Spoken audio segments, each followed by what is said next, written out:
This is the 217 Recovery Podcast with Corey Winfield. You know, when people reach out and ask for help and it's something as simple as, hey, shipping her a box of tampons. The one thing about this girl is she's never asked me for anything. She may have hinted about tampons.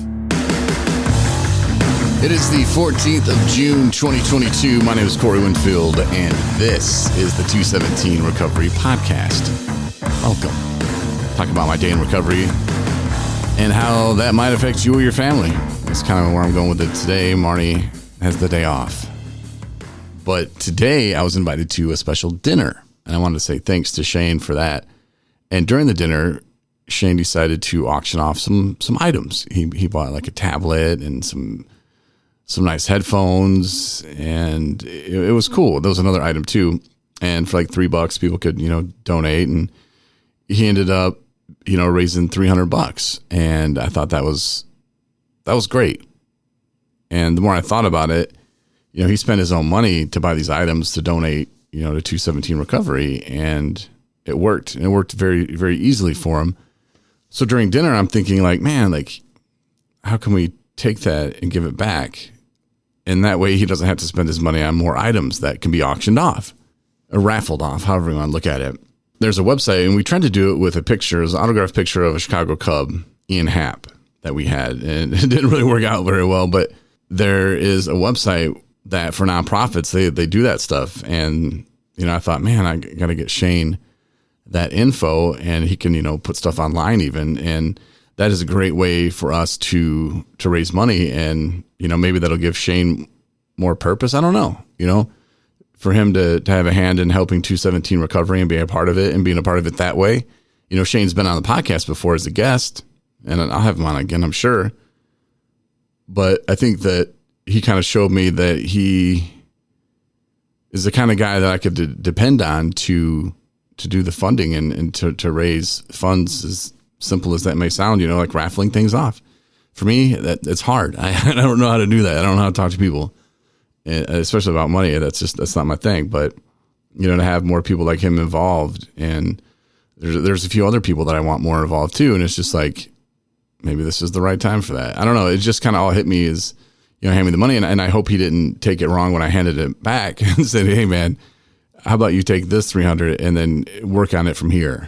And the more we make next time, the more better the gifts we can get, and have more people enter the raffle and, maybe win a TV, buy a $3 raffle ticket, win a TV. That'd be pretty sweet, right? Why not? So stay tuned for that. Like I said, there's a website that we already have relationship with, and, they handle all the stuff. So we just have to put the items on there, and it's pretty simple, but yeah. Obviously we have to buy the items too, but yeah, look for that coming in the future. I'll talk to Shane about that. And if he's listening, Shane, consider this. We kind of talked about it already. I was excited today as well because I started up the 2022 217 Recovery Fantasy Football League.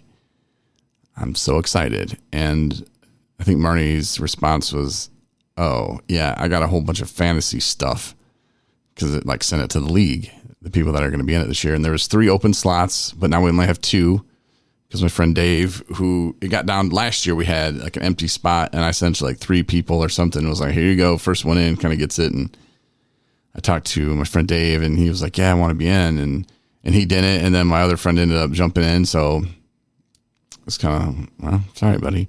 But he's in it this year, and we have 2 open spots. If you've never done fantasy football before, here's why I started it, because fantasy football is something that I used to do, and I used to do when I drank. For me, it was kind of like NASCAR almost. I can get up real early on a Sunday morning and start drinking at 5 a.m., 6 a.m. It was an excuse for me to start drinking super, super, super early. Not that I needed an excuse, but it was there for me. Well, it's football day. And I'd be passed out halfway through the first set of games at noon, it was... it was horrible life. But for me at the time, I thought, here we go. And I didn't look at it like that. I just hey, it's football. Football's on. Football equals I'm a grown up. I can drink at my house if I want to. But it scared me because fantasy football, I really did like it. I liked it. It made the games a little bit more interesting. When Cleveland's playing Cincinnati, I don't really care. But if I have a wide receiver playing in the game, or the defense, or a quarterback, or whatever, I might want to watch it. Or if my opponent has that, I might want to root against them. It adds an element of fun. And in early recovery, sometimes people don't know. At least I didn't. I didn't know what I wanted to do. I didn't know what I liked to do. It took me a minute to try to figure that stuff out. I noticed I didn't like sitting around watching Lizard Lick Towing or Dog the Bounty Hunter, just getting blitzed. Like, that's not very productive. So I don't do that anymore. But fantasy football was something I was worried about because I had never done it sober. And I've ruined friendships over fantasy football because I was drunk. Not really, fantasy football didn't have much to do with it except the fact that I was drunk. And I would say inappropriate things to people, and I would accuse people of cheating and just really stupid things. And there was no change in my mind with it either. I was that kind of drunk where I would just be like, well, you're cheating, you're doing this and you're doing that. And I remember I accused my brother of taking a player off my team when I clearly traded for him. It was Travis Kelce, who's one of the best tight ends in the league, and after week 1, he had a bad week. So I traded him for this really crappy running back. And my little brother did the trade, and he was the commissioner of his league. And I was just so mad, and 3 or 4 days later when it finally hit me what I had done, and it was like, wait, you trade him back, and I went to treatment or something. And I'd sent a message out to the whole league that, my brother stole this player from me. Just real embarrassing stuff, and yeah, my brother won't play fantasy football with me anymore. Maybe one day, but I can see why he wouldn't want to. But it was something that we had a bond over. We used to love talking about fantasy football, and now we kind of mention it like, hey, how's your team's doing? Because I don't really feel ashamed of what I did or embarrassed. Nothing I could do to change it, but it's there. It's in those memories that you don't forget. You know what I'm saying? So when I started the fantasy football league, I want to do a sober league, and I started it in 2019 when I was in sober living at Nathan's house in Boyne City.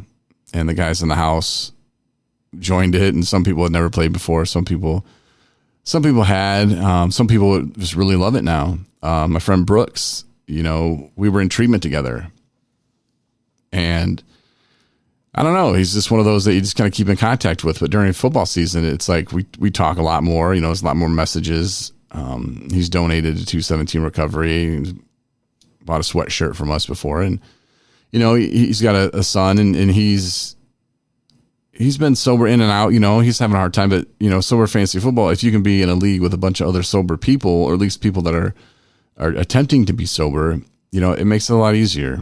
And when I see people in week 4 all of a sudden start not setting their lineups and not taking players out when they're hurt, it just kind of lets me know, like, hey, I need to check on them, and 10 times out of 10, yeah, something bad happened, but just to kind of help them back up, and say, hey, look, it's okay. We all fall down sometimes, but it's the getting back up that can get you back going where you need to go. And so it's kind of a way to, I don't want to say keep tabs on my buddies, but it's a way, and it's just one of those things, because that's what I would do, when I was drinking and football a lot, and forget to set my lineup and forget to do this, forget to do that. And, drinking is the number one thing in your life when you're stuck in that cycle. So, but it is fun.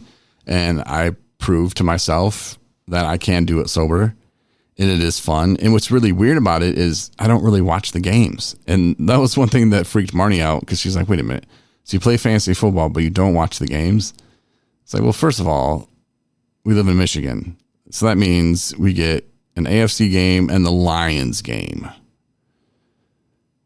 Yeah. So not really interested in that, even though I think the Lions and the Bills are going to go to the Super Bowl this year. I'm not even a Lions fan. I'm just saying it. Their division, I think, is weak. I think they can play some defense and run the ball. They could go to the Super Bowl. I'm just saying, it can happen. I know Lions fans are probably going, this dude, are you drunk now, Corey? No, I'm not drunk. I'm just saying. That's my picks. But we do have 2 open spots, and fantasy football is something, if you've never tried it before, Justin, who had never done it before, he won the league last year. That's how it goes. Marnie 2 years ago was in the finals with me. She'd never played fantasy football before. She made the playoffs last year. So it's something that you don't have to be good at it. You don't have to know a lot about it. The Fantasy Footballers podcast, they hook us up with their ultimate draft kit, and it gives you the rundown on all the players. You know, you can look at it from like a strategic like view, like, oh, I want this guy because he gets the most rushes. This guy gets more touchdowns. This guy gets, or you can go, I want this guy because I like his name, or I want this guy because I used to like him in college, or whatever. You know, you can pick whoever you want. It's your team. Build it however you want. There's no right way to do it. Even though all these experts, I mean, air quotes there, experts will tell you, oh, you got to do it this way. You got to do that. Man, as long as you're having fun, pick the team you want. You know, if you hate a running back, because there's a couple that I hate, I will not pick them. I don't care how good they are. I just don't like them, and I don't want to root for them. So I just don't pick them. You know, it'll probably happen the same for you, but we do have 2 slots. I know that doesn't sound like a lot, but if you are interested, it's not too early. You know, get your name to me. Let me know you're interested. And we'll kind of sort it out from there. Maybe put everybody's name in a hat. I don't know. But Corey, Corey, at 217recovery.com. And yeah, I'll tell you all the details if you're interested in fantasy football. I'm saying it's something that's fun. And if you've never tried it before, how do you know you don't like it? That's all I'm saying about that. Put together a new recovery spotlight. Last month we had Justin Burke. Justin was featured. That's the guy that won the Fantasy Football League. He was featured in the Recovery Spotlight, and it's not really somebody telling their story. It's only about 4 or 5 minutes long, but it's just them talking about certain aspects of their recovery and the things that have changed, or maybe some things that they've done that have helped them, you know, dealing with family members. You know, Tyrone's featured this month, and his thing was, it takes time. And he's absolutely right. You know, talking about getting in with the good graces of your family, or even earning that trust back. It can be done, but it just takes time. And how much time?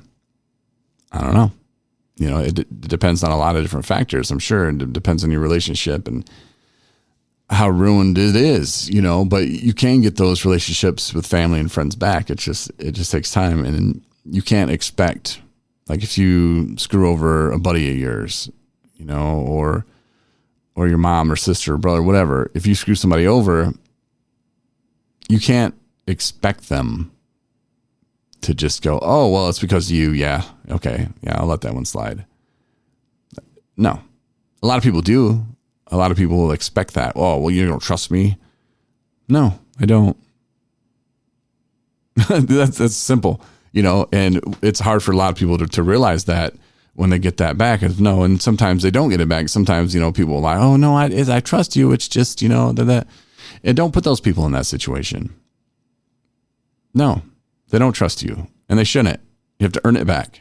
You know, it takes time, like Tyrone says in the Spotlight video. But watch his video. I posted it on Facebook, and it's also on our website, 217recovery.com. Scroll down, or 217recovery.com/recovery spotlight. That'll bring you to the page. But check it out. And if you want to be featured on that, it'd be very simple to do. You don't even have to live in Michigan. Nope. But we'll work through that, and I'll tell you what we would need to do. But yeah, I want more people featured on that. Like, so far, it's just been 2 men. I don't have anybody lined up for July. Maybe I feature Marnie. I don't know. Maybe you know somebody. If you want to nominate them or give me their info, or if you yourself want to speak on some stuff, hey, feel free. Again, email me. I'll give you all the details. Just say, hey, about the Recovery Spotlight, I'm interested. Tell me more. Or what do I need to do? You know, I'll tell you. But again, send me an email, Corey, Corey, at 217recovery.com. That's all I got today. That'll wrap up today's podcast. But thank you for listening. Share us with your friends. I really appreciate it. It helps people. It helps family members of people that are in recovery. I know when I was going through it, I didn't want to hear anything, man. My mom was always, watch this guy on YouTube. Listen to this. Watch this guy. And nope. Didn't want to hear it. But then in early recovery, I had to, you know, and I was much more open to it once I could admit to it. And I started digging it, man. I started digging TED Talks, and however I could learn something that could maybe help me, I was down for it. So, maybe there's some people out there that could use this, and I'm not a doctor, not a therapist, something like that. Just a dude, ex-radio jock who knew that he had to do something like this to get it out of his system. And that's what keeps me sober. So I appreciate it. Like I said, share it, like us, do all that stuff that you're supposed to do on those social media sites. And I will talk to you on Thursday. Thanks for listening to the 217 Recovery Podcast. For more episodes plus bonus features, download the 217 Recovery app and support recovery by rating us in the App Store.